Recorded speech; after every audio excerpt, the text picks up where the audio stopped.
हम में से बहुत से लोग इतनी बार शर्म या भय की स्थिति में होते हैं कि हमें अक्सर यह एहसास ही नहीं होता कि वे वहां भी हैं।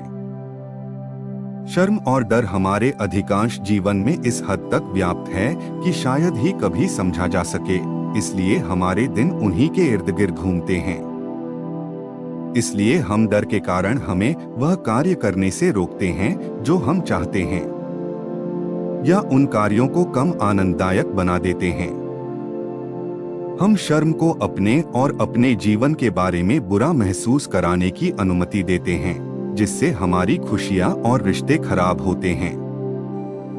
इसी के बारे में आप लीगी को एक कहानी सुनते हैं। वीडियो शुरू करने से पहले चैनल को सब्सक्राइब कर लें और बेल आइकन दबा दें। दोस्तों, एक युवक बहुत ही शर्मीला था। वह इतना शर्मीला था कि किसी नए व्यक्ति से बात भी नहीं कर पाता था, और जिन्हें जानता था उनसे भी शर्म के मारे ठीक से बात नहीं कर सकता था। अपनी समस्या के कारण वह कुछ नहीं कर पा रहा था। उसके घरवाले भी उससे परेशान हो गए थे, क्योंकि वह युवा था और उसको काम करने की जरूरत थे। लेकिन वह जहां भी काम करता, वहां के लोग उसे सताने लगते।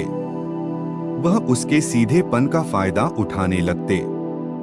वह ज्यादा बोलता नहीं था, अपने बारे में बताना चाहता था, मगर सब कुछ मन में ही था, बाहर निकलता ही नहीं था। जब वह छोटा बच्चा था, तब उसके शर्मीले होने की वजह से लोग उसे पसंद करते थे। छोटा बच्चा अगर शर्मीला हो तो बहुत ही सुंदर लगता है, लेकिन जब वही छोटा बच्चा युवा हो जाता है, तब अपने शर्मीलेपन की वजह से उसे दुनिया में अपनी पहचान बनाने में परेशानी होती है। वह युवक भी अपनी जिंदगी से परेशान था। वह लोगों को बहुत कुछ कहना चाहता था, मगर लोगों के सामने उसकी जुबान खुलती ही नहीं थी। वह अपने पिता के सामने भी ठीक से बोल नहीं पाता था। बस अपनी माँ से और अपने एक खास दोस्त से खुलकर बोल पाता था।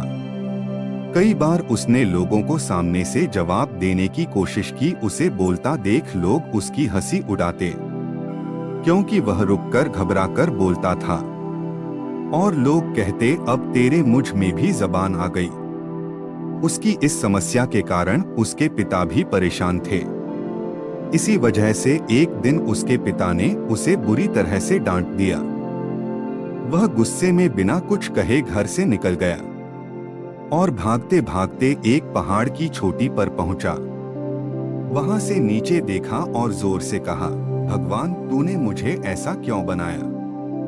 जब मैं इस दुनिया में बोल ही नहीं सकता, तो यहाँ रहकर मैं क्या करूँगा?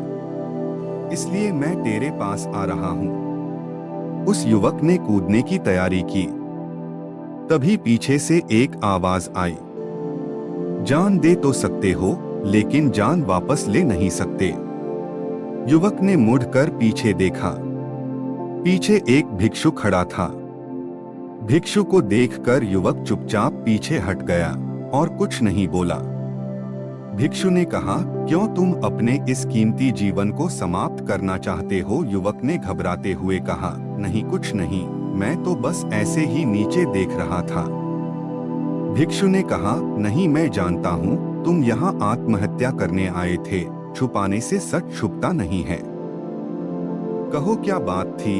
शायद मैं तुम्हारी कुछ मदद कर दूं। युवक ने कहा, नहीं, ऐसी कोई बात नहीं है, मैं सच कह रहा हूँ। भिक्षु मुस्कुर आया और भिक्षु ने कहा, ठीक है, मैं तुम्हारी बात पर विश्वास करता हूँ।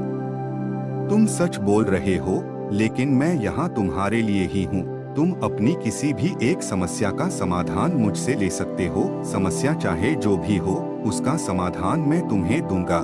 लेकिन अगर मैं यहाँ से चला गया, फिर मैं तुम्हें कोई समाधान नहीं दे सकूंगा। युवक ने कुछ नहीं कहा। भिक्षु बिना कुछ कहे वहां से जाने लगा। पीछे से युवक ने भिक्षु को आवाज दी और कहा, मैं शर्मीला हूँ, ठीक से बात नहीं कर पाता, इसके कारण मुझे बहुत कठिनाई होती है। लोग मेरा मजाक उड़ाते हैं। मैं भी औरों की तरह तेज चालाक और बेशर्म होना चाहता हूँ। भिक्षु ने कहा, शर्मीला होना हमारे भीतर डर के होने की पहचान है। किसी की शर्म करना अलग बात है, लेकिन तब आपके भीतर डर नहीं होता। लेकिन जब आपके भीतर डर होता है, तब शर्म जैसी कोई बात नहीं होत। आप हर जगह सिर्फ डरते हैं, शर्माते नहीं हैं। भिक्षु ने कहा, तुम सबसे अधिक किससे शर्माते हो या कहो कि डरते हो? युवक ने कहा, अपने पिता से। भिक्षु ने कहा, जब तुम अपने पिता से बात करते हो, तुम्हारे मन में ख्याल आते हैं। युवक ने कहा, मुझे लगता ये कि पिता मुझे डांट देंगे, वो मुझे से नाराज हो जाएंगे। मैं कुछ गलत बोल दूंगा शायद। वो मुझे प्यार नहीं करते। मुझे छुप जाना चाहिए। आप ठीक कहते हैं। आप मेरे भीतर डर ही है। मैं डरता हूँ कि कोई क्या कहेगा, मैं ऐसा कैसे कर सकता हूँ। कृपया मुझे मेरे इस डर से बाहर निकालिए। भिक्षु ने कहा, जाओ और अपने पिता से कुछ काम करने के लिए कुछ धन मांग कर लाओ, और अगर तुम धन मांगने में कामयाब हो गए तब मैं तुम्हें तुम्हारी समस्या का समाधान बता दूंगा। युवक ने कहा, मैं अपने पिता के सामने बोल नहीं पाता, धन कैसे मांग लूंगा। भिक्षु ने कहा, तब तुम्हारी समस्या का कोई समाधान नहीं हो सकता। युवक ने भिक्षु से कहा कि वह कोशिश करके देखेगा।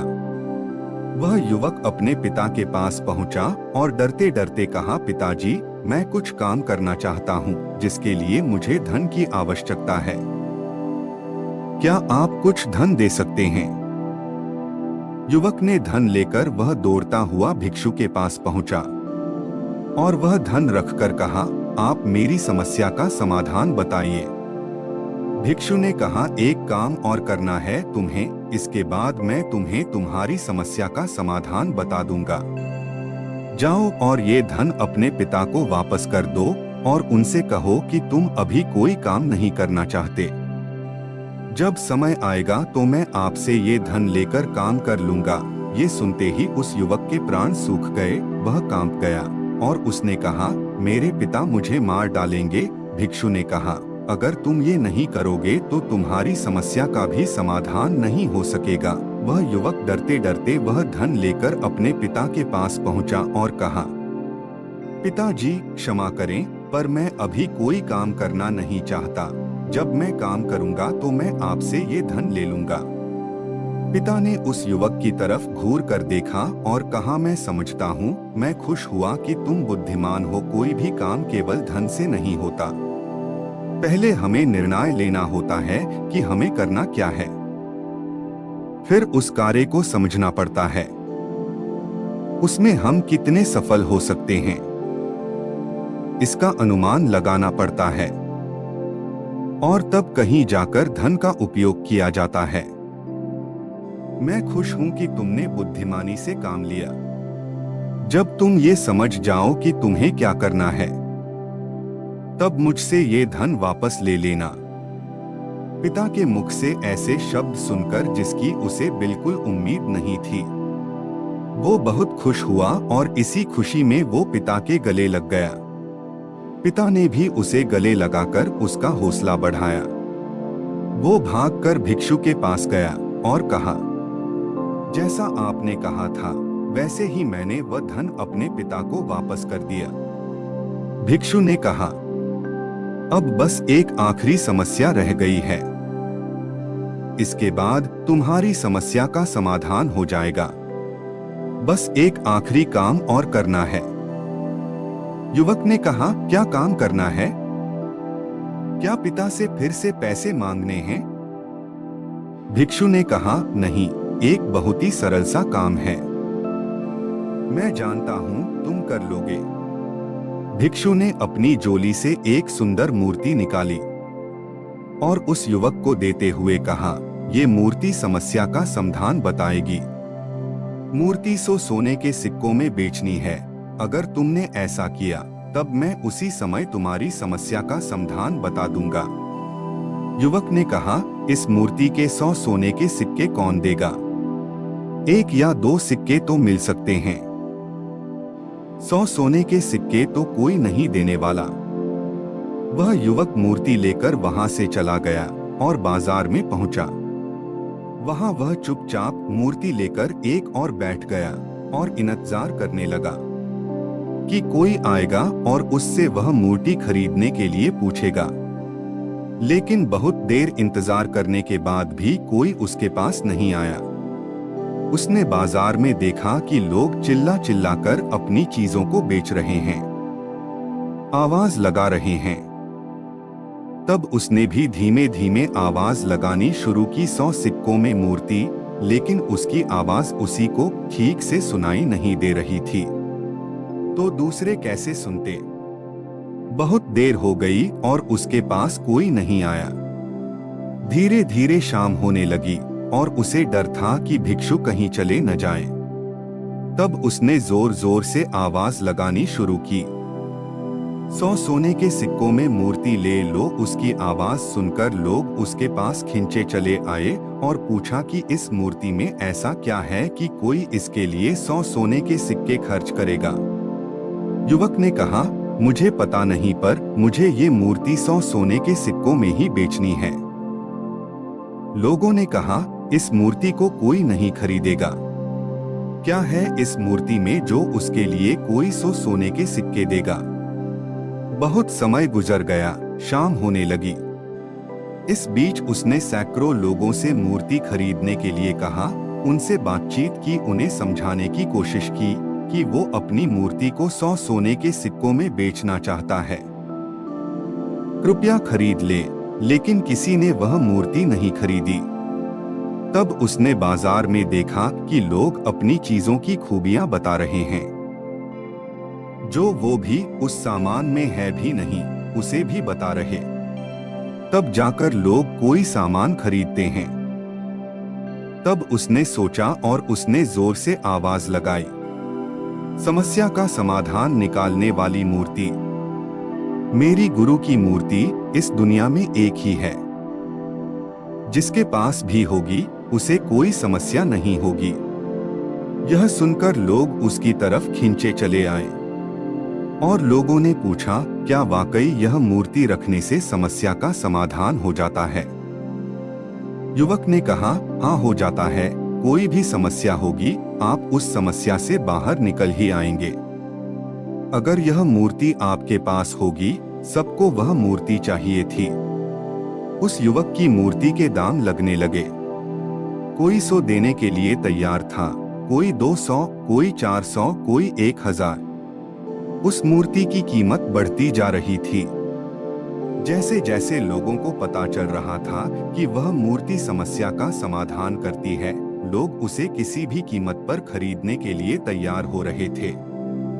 इस बीच उस युवक ने सैकड़ों लोगों से बात की, उन्हें अपने बारे में बताया, उन्हें समझाया। उसकी आवाज में दम था, घबराहट नहीं थी, एक भरोसा था, और वही भरोसा लोगों को नजर आ रहा था। और अंत में जब अंधेरा होने लगा, तब उसने लोगों से कहा कि ये उसके गुरु की मूर्ति है, इसलिए वह इसे बेचना नहीं चाहता। आप सब जा सकते हैं।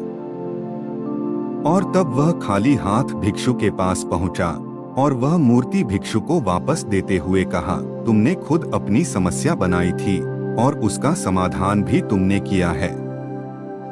डर तुम्हारी समस्या थी, कुछ करूंगा तो क्या होगा, लोग क्या कहेंगे, यही तुम्हारी समस्या थी। और अपने डर का सामना कर तुमने सैकड़ों लोगों का सामना किया, जिससे तुम्हारा डर, जिससे तुम शर्माना कहते हो, निकल गया। हम सभी अपनी जिंदगी में किसी न किसी से डरते हैं। और विश्वास रखें, जब तक आप डरते रहेंगे तब तक आप डरते ही रहेंगे। जिस दिन आप अपने डर का सामना करेंगे, उस दिन आप किसी से नहीं शर्माएंगे या कहें कि नहीं डरेंगे। और जब आप नहीं डरेंगे, तब आप जो करना चाहते हैं उसे करने से आपको रोकने वाला कोई नहीं होगा। हमें उम्मीद है कि आपको यह कहानी पसंद आई होगी और काफी कुछ सीखने को मिला होगा। कहानी के बारे में अपने विचार आप हमें नीचे कमेंट बॉक्स में कमेंट करके बता सकते हैं। बाकी अगर यह कहानी आपको अच्छी लगी हो तो इस वीडियो को लाइक करें और ऐसी और कहानी सुनने के लिए चैनल को सब्सक्राइब करें। तो फिर मुलाकात होगा ऐसी ही एक प्रेरणादायक कहानी के साथ। धन्यवाद।